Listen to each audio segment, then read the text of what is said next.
Hey, good morning, parents. How's everyone doing today? Hopefully, you're having a good day, a good week. Coming back with another stream here, and wanted to start off today by first and foremost giving a quick recap of the event that I was a part of last week, the Empowering Parents event. Um, that was a fantastic event. Really had a great time. I was talking to some people leading up to that event that, this is a period of time where there's a lot of stuff going on. There's a lot of fires in the iron, and there's just a lot of stuff going on for people to be able to pick and choose, where to put their time and energies into. There's just a lot going on, and so we had a really good turnout. I was happy to see the amount of people in the room that we saw, and the engagement level was fantastic. I learned a lot as a presenter in that conference. It was great to hear from some other voices. Sometimes when you are putting together messaging, you can kind of get tunnel vision, and you can get locked into what's going on in your world. And so it was really good to hear some different perspective last week. And so it was just encouraging to know that. I think the one thing I took away from that was sometimes people will get frustrated with how disconnected this movement is or can be. But I think the takeaway that I got is that's okay. That there are going to be issues and topics that are fought at a very real and local level. Within your individual classroom, even within a school, within a district, within a community, within the state, and that's okay. That you pick and choose those battles and you fight them. Where you need to, and not everything has to be in unison, lockstep.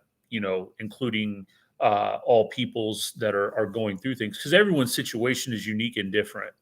And again, that was the one thing that I tried to emphasize again last week.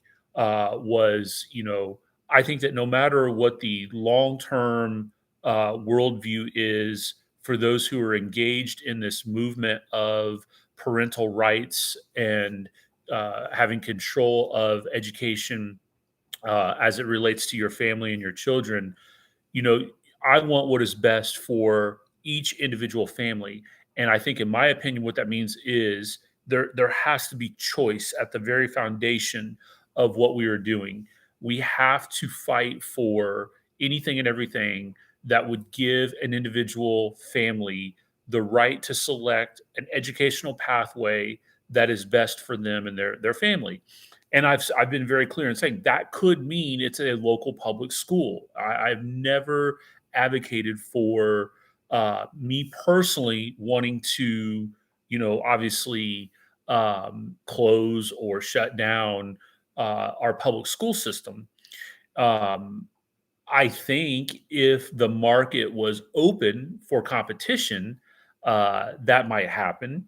But if it happened naturally that way, that's absolutely fine. But I'm not obviously for using governmental powers, to issue edicts and mandates and things of that nature.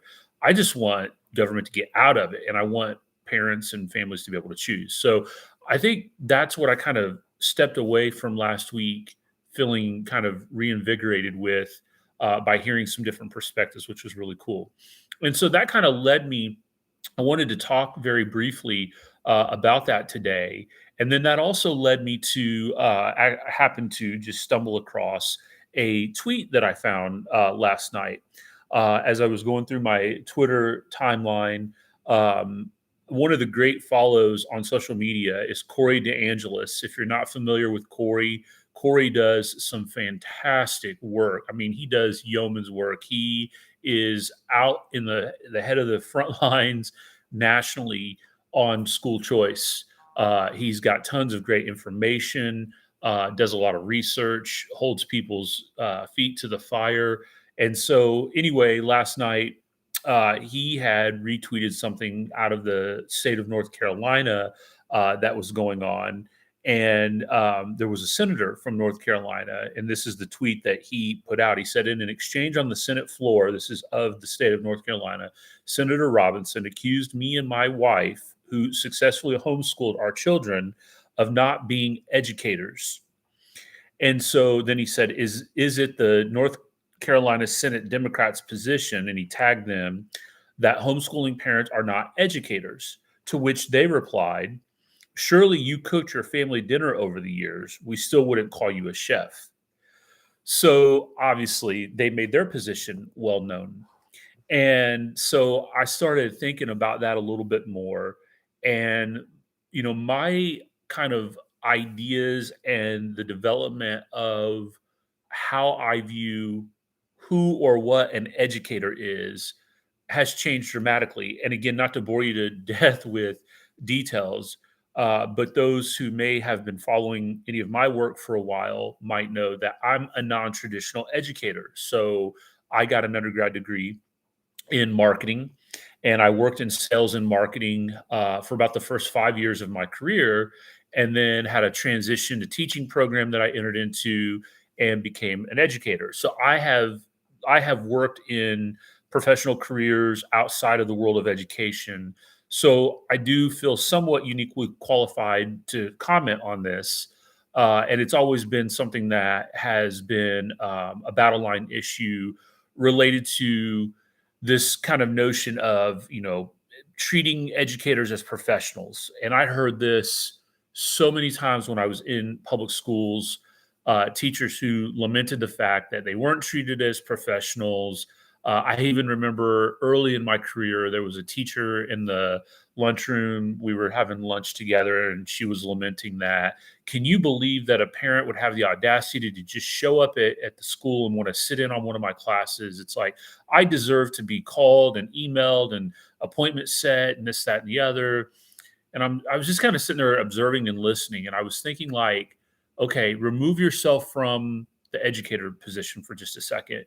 Think about if you were working, in sales, would you have firm ground to stand on to say, I wouldn't want a potential client to send somebody into a sales pitch? Or, would my boss, show up unannounced and do a ride along with me, or what have you? Because ultimately, and I think this is what I'm going to kind of get at, is, the message here is the parents are ultimately the bosses. Okay. Now, again, there has to be decorum. There has to be, a way of which we go about holding our educators accountable. We can't engage, for example, in some of the things that we've seen in certain places where we escalate to threats or violence or anything like that. I would never advocate for that. But I think kind of embedded in that mindset that that teacher had was this idea that, I'm not accountable to you, but you are. Okay. And the professionalization of teaching has done a great disservice to what the function of education is. And I think it is important right here to pause for just a second. And this is something that was brought up on Saturday that I reminded myself of. I was really in a habit of saying this early on when I was digging in and doing a lot of research early in my writing, is that, and I think we need to make sure we keep this in mind as well, there is a difference between schooling and education. We have a public schooling system in America, not an education system. And I think if someone pushes back on that, probably the easiest piece of information that you can present to them in terms of justifying that and trying to explain what you mean by we have a schooling system and not an education system is look at the results, right? I mean, that was kind of the whole, genesis of writing the book that I wrote, Failure: The History and Results of America's School System, that we can look at all kinds of data points, but it's not even just data, right? Because I rail on that a lot. It's not just charts and graphs that show, hey, our kids are 2 to 3 to 4 years behind. When they're in eighth grade, they're reading at a fourth grade level or whatever. Yes, that all is very true. But it's kind of like one of those things where it's more like even an intuition, like the proof is in the pudding. Like, just look at the results that we're getting. as our young men and women are leaving high schools and entering into either the working world or off to college. There's all kinds of teachers, educators uh, at the college level, professors who are saying that I've never seen anything like this. Kids are coming completely unprepared. They have no resiliency. They melt down at the first sign of any kind of hardship or tough time. They're academically not prepared, so on and so forth. And again, on that topic, I highly recommend Dr. Brian Kaplan's book. Um, he does a fantastic job of kind of talking a little bit about in the case against education, what the modern education system, which again I call the schooling system, really does. And I think it probably could be talked about in terms of the case against schooling. Is that schooling is just a signaling mechanism that really all you're doing when you go through classes, whether it's at the high school level or certainly at the college level, is you're just sending a signal to the marketplace, to the workforce, that hey, this is my level of skill and this is the degree to which I'm willing to go to in order to earn an opportunity to work in this career field. And that very, very little of that has anything to do with your preparedness in terms of being able to perform the duties and tasks. And that's true, by the way, of education. I would lament the fact that many people who claim that, oh, you spend 4 to 6 years if you get a master's degree in an education program. I've put so much time and energy and effort into being an educator. Yes, but have you been taught how to properly educate a child, or have you been taught how to manage a child? Right, which is primarily what our teaching colleges engage in, along with indoctrination and ideology building and whatnot. So I think all of those things are important as we consider and think about our role as parents in this equation. And this is where I wanted to try to give a message of encouragement, and going back to that tweet there about, what the Democrats in North Carolina had to say about homeschooling parents by replying to a tweet saying, well, surely you've cooked meals before, but we wouldn't consider you a chef. Clearly that is indicating that parents do not have the ability to be able to educate a child. And I know that this kind of mindset even exists amongst parents. As I'm a member of many different homeschooling groups on Facebook and other social media outlets, this is something that I sense and feel a lot from parents as they are weighing the opportunity to possibly homeschool their child or children. It is a sense of inadequacy. It is this sense of like, I need a curriculum to be able to teach my children science or math or how to read, even at early levels. And that's probably more concerning to me than even with the high school. Is I see so many parents who are digging in as early as kindergarten, first grade, second grade, looking for curriculum to teach their children. And I would just simply say this, guys: you don't need curriculum. You don't need to have you don't need to replicate school at home. As a matter of fact, I would encourage you to go out of your way not to do that. Don't try to carve out specific times in the day. Don't try to make it regimented. Don't try to present them with the same types of content that they would get in a public school. If you want that, just keep sending them to public school. But if you truly want to homeschool your child, what I think you're attempting to try to do, whether kind of acknowledge it initially or not, is you're trying to unplug the matrix cable from the back of their head and open them up to a worldview of so much beauty and so many learning opportunities. Every single experience that you go through is a learning opportunity. And any person with anything to offer is an educator. It has been convoluted. It's been hijacked into getting our society and culture to think that somehow you have to graduate from high school, go off to college, and earn a bachelor's or a master's or a doctorate to somehow be granted the right, the acknowledgement, the distinguishment, I don't know, of being able to teach another human being. And that's so asinine. That's so ridiculous to think that a mother who, I mean, think of the wealth of knowledge and experience that a mother has, right? Even, let's say that you graduated high school, maybe you went to college, maybe you married into a situation where you could be a stay at home mom and you've never worked really much in the corporate world. You still have so much experience to offer. You've you've bared children into this world. You learn each and every day. I would have total faith and confidence in somebody to be able to do that. Now, on top of that, if you have happened to have worked in a professional environment, you have even more knowledge to offer.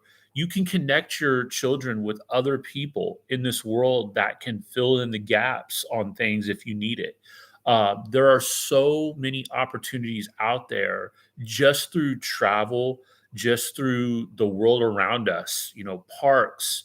Parks are just wealths of nature in general, are just wealths of opportunity to teach math, science, history, reading. You can go read in a park. You can talk and write about the experiences that you acknowledge as you live your life. You take them to the grocery store. You embed things into those trips that errands that you make. You go on vacations. You visit museums. You just live. This life was meant for so much more than just shuffling off to a brick and mortar building 180 days a year of their childhood, and then to say, like, what in the world happened? There were so many more opportunities. And maybe you do need structure. Maybe you do need something that, if you are dealing with those feelings of inadequacy, which I don't want to diminish or dismiss, those are real, they're true. And that if you really feel like you are inadequate to be able to provide that, there is curriculum out there. There are opportunities for you to use co-schools like what I teach in. My model, the school that I teach in, I see my kids 2 times a week. Actually, I see my middle school kids. They're called dialectic. It would be the equivalent of like seventh and eighth grade. I see them one day a week on Mondays for 1 hour. I present them with topics. We discuss. We dig into information, and then I give them kind of a blueprint for the rest of the week that they and their parents can follow. In terms of researching and learning the content that we're learning. My high school kids, my rhetoric kids, which would again be the equivalent of 9 through 12, I see them twice a week on Mondays and Wednesdays. But other than that, I am walking alongside of the parents and I am there as a support.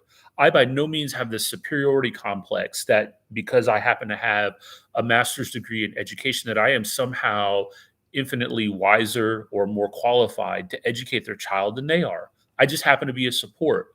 I might happen to have a little bit more knowledge or insight on historical context, government, economics, things of that nature. But I would wholeheartedly support a parent coming to me and saying, "Hey, I saw that you guys were discussing this in class. I would like to do this. Absolutely. What can I do to help you with that? What resources can I guide you toward? How can I support reinforcing that in the classroom?"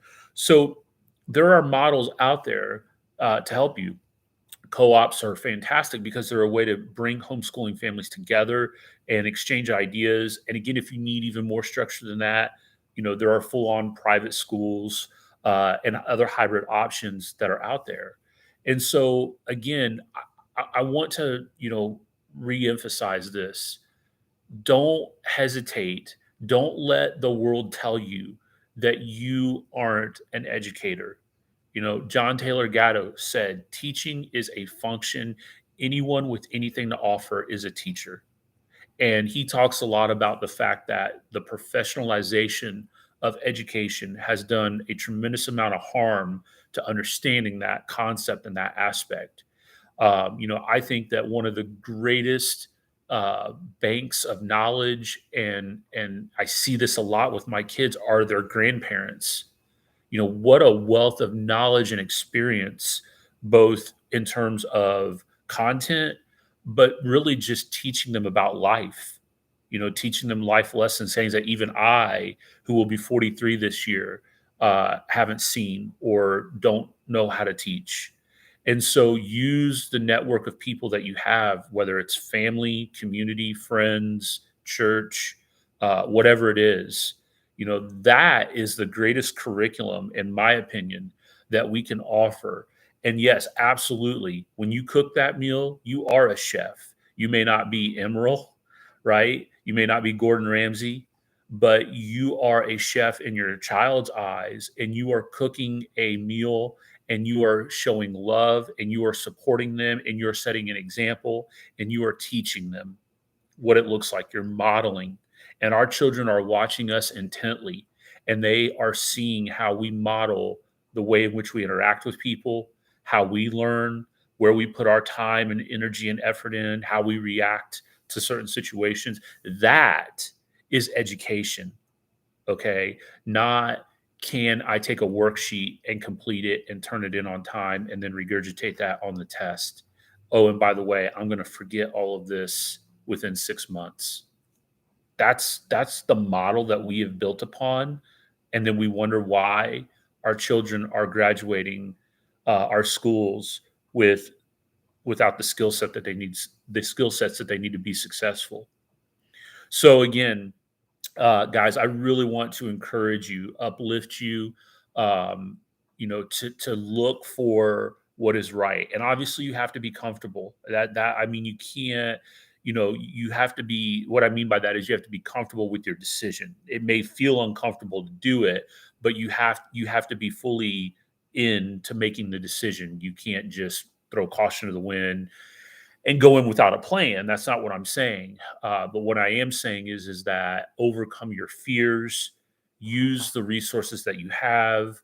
Uh, Purple for Parents is a great organization. There are other great online organizations. Look within your county, look within your town, your neighborhood, even talk with other people. Hey, what are you doing? How are you feeling? How do you handle this? You might be shocked and surprised by what other people are going through and what they have to offer in and around you. And again, I think sometimes that can serve as inspiration as well. So, as I said, oftentimes I feel like on our side of the aisle today, we are constantly playing defense and we're having to attack things.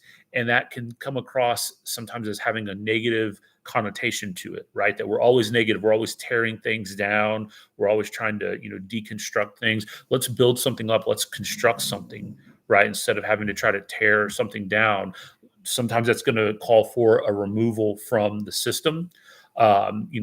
If you're not in a situation where you can do that, then try to find a way to make it work within the current construct of how you are having to handle education, whether that's leaving your children in public school, but finding some supplemental thing, or, recalibrating the way in which you're, taking and handling the schoolwork that's coming in.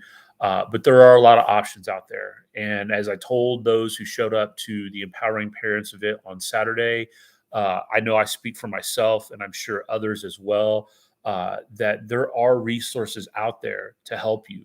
And we would love to be able to connect and network and help guide you and lead you in the decision making process. So hopefully that helps serve as a word of encouragement to you. Keep up the good work. Keep putting the pressure on. I think the tide is turning. I am seeing a lot more people who are boldly speaking up from within the system, which is always a good thing. Obviously, the data is showing that people are rejecting this traditional model more and more, which again, that's showcasing that we are utilizing these options that we have available.